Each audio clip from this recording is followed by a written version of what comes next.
பாடம் ஆரம்பிக்கிறதுக்கு முன்னாடி நம்ம துவா ஓதிக்கலாம்.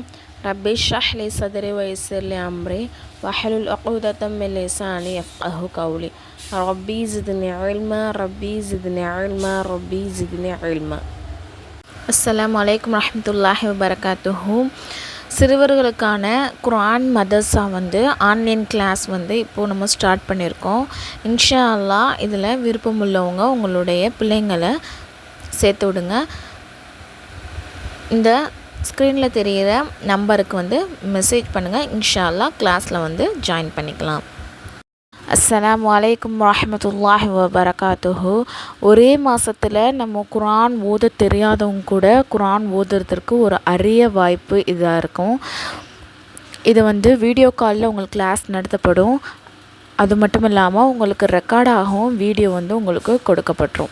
இதில் யார் வேணால் கலந்துக்கலாம், எந்த வயசுலேருந்து வேணால் கலந்துக்கலாம். ஒன்லி லேடிஸ் மட்டும்தான். அப்படியே பசங்க சேரணும் அப்படின்னு சொன்னால் 10 வயசு கீழே உள்ள ஆண் பிள்ளைங்கள் மட்டும் இதில் ஜாயின் பண்ணிக்கலாம். ஒரே மாதம்தான். ஒரே மாதத்தில் இன்ஷா அல்லாஹ் நம்ம குர்ஆன் ஓத கற்றுக்கலாம். எந்த மாதிரி ஓதணும்னு சொல்லிட்டு ஓதுறதை கற்றுக்கலாம். இதோடைய ஃபீஸ் என்ன அப்படின்னு சொன்னால் ஒன்லி 200 ஒன்லி தான். இன்ஷா அல்லாஹ் இந்த ஒரு அரிய வாய்ப்பை நீங்கள் பயன்படுத்திக்கோங்க. பாடம் 18 இஸ்திஹாரா தொழுகை. இஸ்திஹாரானா என்ன அப்படின்னு சொன்னால் நல்லதை நாடுதல் அப்படின்னு பொருள். ஒரு முக்கியமான காரியத்தில் அல்லாஹ் தஆலாவுடைய நன்மையை தேடி தொழப்படும் தொழுகை தான் இஸ்திஹாரா அப்படின்னு சொல்லப்படும். அதாவது ஒரு காரியத்தை நம்ம செய்ய போகிறோம், அது செய்கிறது மூலமாக முடிவு நமக்கு எடுக்க முடியலை, சரியான முடிவு எடுக்க முடியல அப்படின்னு சொன்னால் இந்த தொழுகையை தொழுது அதுக்கப்புறம் நம்ம துவா செய்யணும். துவா செஞ்சதுக்கப்புறம் நம்மளுடைய மனது எதன் பக்கம் செய்யணும்னு அதிகமாக தோணுதோ அந்த விஷயத்தை செய்யலாம். சரிங்களா? ஃபஸ்ட்டு என்ன பண்ணோம் அப்படின்னு சொன்னால் நஃபிலான 2 ரக்காத் தொழுதுட்டு இந்த துவா ஓதணும். அல்லாஹும்ம இன்னி அஸ்தக்ஃபிருக பிஇல்மிக வ அஸ்தக்திருக பிகுத்ரதிக வ அஸ்அலுக من فضلك العليم فإنك تقدر ولا أقدر وتعلم ولا أعلم وأنت علام الغيوب اللهم إن كنت تعلم أن هذا الأمر خير لي في ديني ومعاشي وعاقبة أمري فاقدره لي ويسره لي ثم بارك لي فيه وإن كنت تعلم أن هذا الأمر شر لي في ديني ومعاشي وعاقبة أمري فاصرفه عني واصرفني عنه واقدر لي خير حيث كان من ثم أرضيه به. சரிங்களா? இந்த துவா ஓதுனதுக்கப்புறம் இந்த 2 இடத்துல ஹாதா அம்ரான்னு இருக்குல்ல, அந்த இடம் வரும்போது மட்டும் நம்ம எந்த காரியத்துக்காக நம்ம இந்த தொழுகிறோமோ அதை நியத்து வச்சுக்கணும். அந்த செயலை நியத்து வச்சுக்கணும். சரிங்களா? எந்த விஷயத்தில் நம்ம செய்யலாமா வேணாமான்னு தோணுது இல்லையா, அதை நியத்து வச்சுட்டு என்ன பண்ணணுன்னா அதோட கண்டினியூ பண்ண இந்த இடத்துக்கு அப்புறம் அந்த நம்ம செய்யக்கூடிய அந்த செயலை நியத்து வச்சுக்கணும். சரிங்களா? இந்த துவா கேட்குறதுக்கு முன்னாடி அல்லாஹ் புகழ்ந்துட்டு ஸலவாத் ஓதிட்டு இந்த துவாவும் ஓதணும். ஓகேங்களா? இந்த துவா ஓதுனதுக்கப்புறம் நமக்கு கனவு வரணும், இந்த இஸ்திஹாரா செய்த பிறகு எனது தூங்கணும், கனவு வரணுங்கிற அவசியம் கிடையாது. சரிங்களா? அதுக்கப்புறம் நம்மளுடைய உள்ளத்தில் எது நம்ம மனசில் சரின்னு தோணுதோ அதை நம்ம செஞ்சுக்கணும். நம்ம எந்தெந்த காரியத்துக்கெல்லாம் இஸ்திஹாரா செய்யலான்னா, ஒரு விஷயத்தில் நம்ம செய்ய போகிறோம் அப்படின்னு சொன்னால் அது நன்மைக்காக இருக்கும், ஆனால் அதில் நமக்கு கொஞ்சம் சந்தேகமாக இருக்கும் இல்லையா, அப்படிப்பட்ட விஷயத்துக்கு நம்ம பண்ணிக்கலாம் இஸ்திஹாரா. அதே சில விஷயம் இருக்கும், அதில் முழுக்க தீமை மட்டும்தான் இருக்கும், அதில் எந்த ஒரு நன்மையுமே கிடையாது. அப்படிப்பட்ட விஷயத்தில் நம்ம என்ன பண்ணக்கூடாதுன்னா அது இஸ்திஹாராவே நம்ம செய்யக்கூடாது. சரிங்களா? இப்போ உதாரணத்துக்கு சொல்லப்போனால் ஒரு ஹலாலான தொழில் பற்றியோ அல்லது திருமணத்தை பற்றி இந்த மாதிரி நம்ம சந்தேகம் ஏற்படுது, செய்வோமா வேணாமா அப்படின்னு சொல்லிட்டு நம்மளுக்கு ரொம்ப குழப்பம் ஏற்படுது அப்படின்னு சொன்னால் அதை நம்ம இஸ்திஹாரா செய்கிறது நம்மளுக்கு முஸ்தஹப்பாக இருக்குது. சரிங்களா? இதோடைய சட்டம் என்ன அப்படின்னு சொன்னால் இஸ்திஹாரா செய்கிறது 7 நாள் தொடர்ந்து செஞ்சுக்கிட்டே இருக்கிறது சிறப்பு. சரிங்களா? இன்ஷா அல்லாஹ் அதோடைய காரியம் நன்மை தீமை வெளிப்படுத்தி விடும். அப்படியும் 7 நாட்கள் நம்ம செஞ்சுக்கிட்டே இருக்கிற வரை நல்ல முடிவு உதிக்கலை அப்படின்னு சொன்னால் சந்தேகம் குழப்பமும் தொடர்ந்து இருந்துக்கிட்டே இருக்குன்னு சொன்னால் நம்ம என்ன பண்ணணும், தொடர்ந்து இஸ்திஹாரா தொழுகணும். சரிங்களா? இஸ்திஹாரா செய்வதற்கு முன் தொழுவதற்கு வாய்ப்பு கிடைக்கவில்லையானால் துவாவின் மூலமாக மட்டும் இஸ்திஹாரா செஞ்சுக்கலாம். முழு கவனத்துடன் இஸ்திஹாராவுடைய துவாவை என்ன பண்ணணும், ஓதணும். இந்த பாடத்தோட கொஸ்டின் இஸ்திகாராவுடைய அர்த்தம் என்ன, இஸ்திகாராவுடைய துவாவை கூறுக, எவ்விஷயங்கள் இஸ்திகாரா செய்வது முஸ்தகம், எத்தனை நாட்கள் வரை இஸ்திகாரா செய்து வர வேண்டும். சஜிதா சவ் பற்றி விவரங்கள். இப்போ குரானில் மொத்தம் 14 ஆயத்துக்கள் இருக்குது சரிங்களா. அவற்றை ஓதுனாலும் சரி, அதை காதால் கேட்டாலும் சரி, நம்ம சஜிதா செய்கிறது வாஜிப் சரிங்களா. அதுக்கு பேர் தான் என்னதான் சஜிதா திலாவத் அப்படின்னு சொல்லப்படும். இதோடைய சிறப்பு என்ன அப்படின்னு சொன்னால், நபிசாசன் சொல்கிறாங்க, ஒரு முஃமினான அடியான் வந்து சஜிதாவுடைய ஆயத்தை ஓதின உடனே வந்து சஜிதா செஞ்சால் அப்போ ஷைத்தான் என்னென்னா அழுவான். அவன் வந்து கை செய்தப்பட்ட ஆதமுடைய மகனுக்கு வந்து சஜிதா செய்யும்படி கட்டளையிட்டோன்னா அவன் உடனே செஞ்சுட்டானே, இதன் காரணமாக அவன் என்ன ஆயிட்டான், சொர்க்கவாதியாக ஆயிட்டானே. ஆனால் நான் வந்து சஜிதா செய்யாமல் மறுத்துட்டேன், அல்லாவுக்கு வந்து மாறு செஞ்சுட்டேனே அப்படின்னு சொல்லிட்டு என்ன பண்ணுவான், அவன் வந்து வருந்தக்கூடியவனாக இருக்கான். அப்போ வந்து குரானில் மொத்தம் 14 இடத்துல வந்து அதாவது சஜிதாவுடைய ஆயத்து வருது சரிங்களா. அதுதான் இந்த பாக்ஸில் வந்து கொடுத்துருக்காங்க. இந்த பாடத்தோட கொஸ்டின் வந்து குரானின் சஜிதா ஆயத்தை எத்தனை உள்ளன, அவற்றை ஓதுபவரும் கேட்பவரும் என்ன செய்வது வாஜிபாகும். சஜிதா திலாவத்தின் சிறப்பை கூறுக, சஜிதா திலாவத்தின் ஏதாவது 2 ஆயத்தை கூறுக சரிங்களா.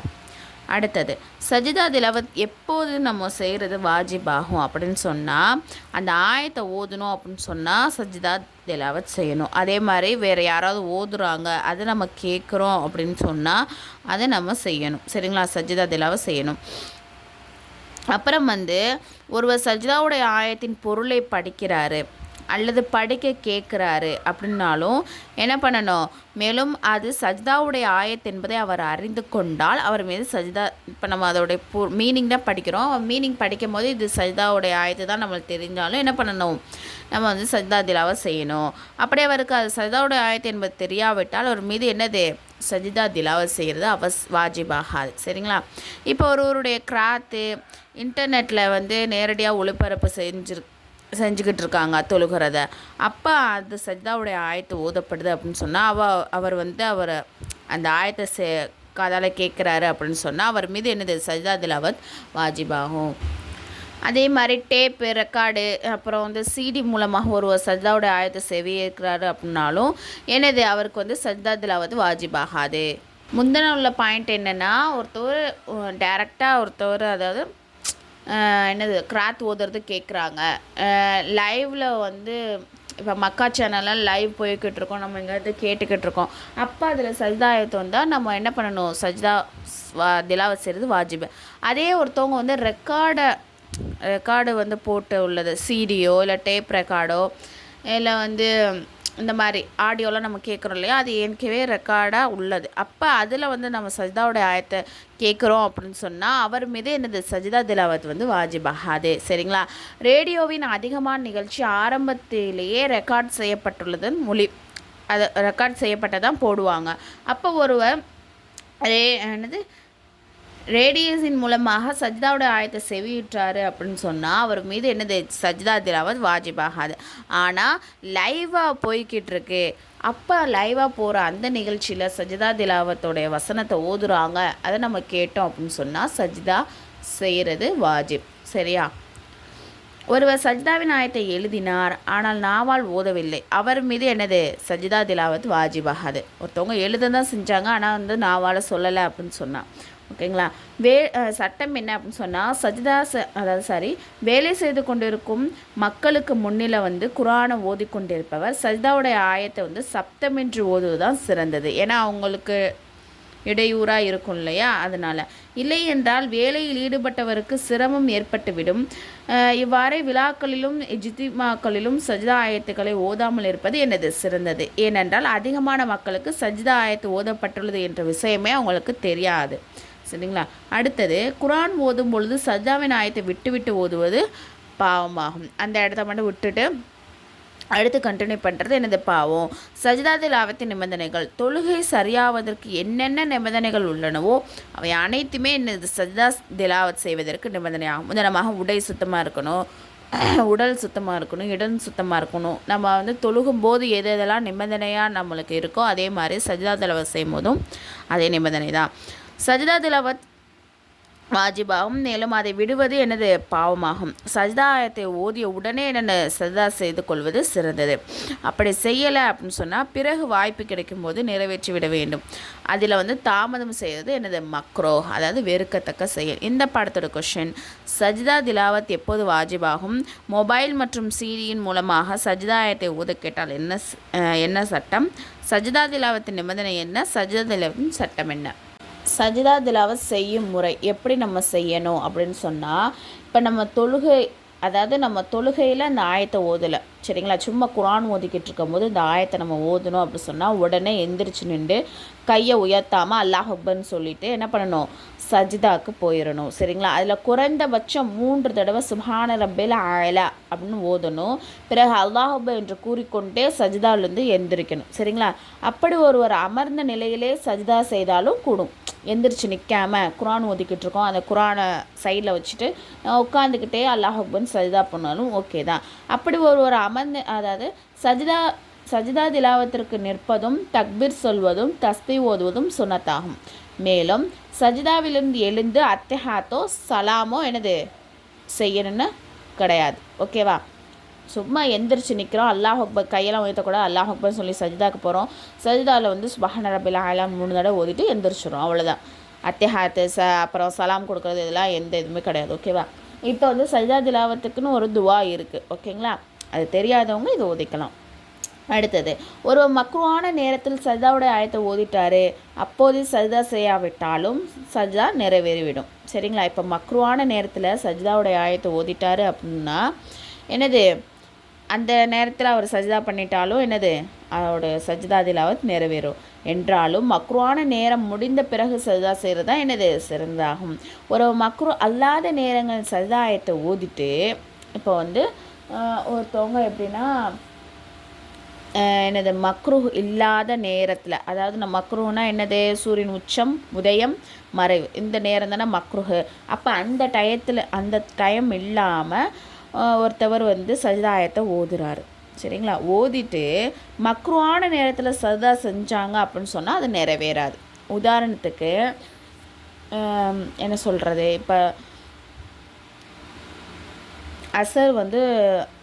அசர் வந்து தொழுகிறாங்க, சரிங்களா. தொழுதுட்டு அந்த ஆயத்தை ஓதுறாங்க. அப்போ வந்து அவர் சஜிதா செய்யாமல் கரெக்டாக அந்த சூரியன் மறையிற நேரத்தில் போய் சஜிதா திலாவத் மக்ருவான நேரத்தில் பண்ணுறாங்க அப்படின்னு சொன்னால் அவங்களுடைய சஜிதா திலாவத் வந்து நிறைவேறாது, ஓகேங்களா.